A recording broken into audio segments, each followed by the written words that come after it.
የቢሾፍቱ ቀበሌ 14 ልጅ የሆነችው ቃል ኪዳን ግርማ በእሁድን በኢቢኤስ የመረዳዳትና የርህራሄ ጥግ የሚታይበት አዲስ ምዕራፍ ፕሮግራም አዘጋጅና አቅራቢ ሆና መስራቷ ይታወሳል። ቃል ኪዳን ግርማ ኢቢኤስ ቲቪን በመልቀቅ ባለቤቷ ወደሚኖርበት አሜሪካ ከአንድ ወንድ ልጇ ጋር በመሆን ጠቅልላ ገብታለች። ቃል ኪዳን ግርማ ኢቢኤስ ቲቪ መስራት በጀመረችበት ወቅት ብዙ በረከቶች ወደ ህይወቷ እንደመጡ ትናገራለች። ኢቢኤስ በገባች በወራት ውስጥ መኪና እንደገዛችም ገልጻለች። ከሚዲያ ስራ ጋር ተያይዞ በተለይም ደግሞ የበዓል ወቅት በሚሆንበት ሰዓት እያመሸች ስትሰራ የነበረበትን ሁኔታ ስትገልጽም እንዴት እንዳለፍኩት በጣም ይገርመኛል ትላለች።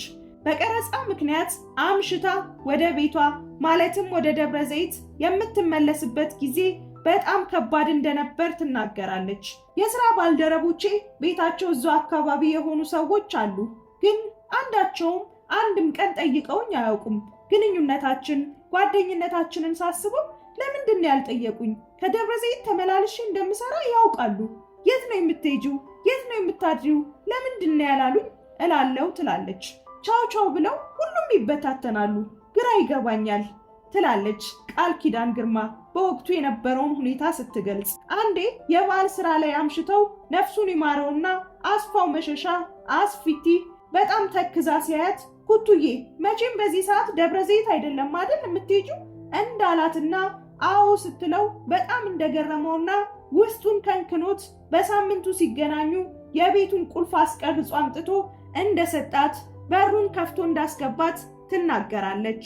በጣም የሚያስገርመው ነገር ደግሞ የዚህን ያህል የራራላትንና ያዘነላትን እሷን በጣም የምትወደውን የተወዳጁን አስፋው መሸሻ ሞት የሰማችው ከሁሉም ኢትዮጵያዊ መጨረሻ መሆኑ ነው።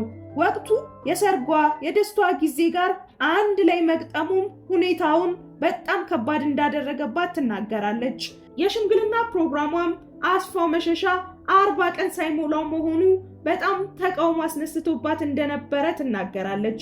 ፕሮግራሙ ከረጅም ጊዜ በፊት የታቀደና ባለቤቷም ከአሜሪካ ለዚሁ ፕሮግራም ብሎ መጥቶ ስለነበረ የተወሰነ ጊዜ ብታራዝምም ከዛ ግን ማራቅ እንዳልቻለችና ለሷም በጣም ከባድ እንደነበር ትናገራለች። ቃል ኪዳን ግርማ ከፍጹም አስፋው ጋር በአሜሪካን በነበራት ቆይታ እንጀራ መጋገር የጀመረችው አሜሪካ ስትገባ እንደሆነም ተናግራለች። ትሁትና ስርዓት ያላት የተረጋጋች መሆኗን ብዙዎች ይመሰክሩላታል። ኢትዮ አዲስ ነገር ለቃል ኪዳን ግርማ ባለችበት መልካሙ ሁሉ እንዲገጥማት ልባዊ ምኞቱን ይገልጻል። ቸር ቆዩን።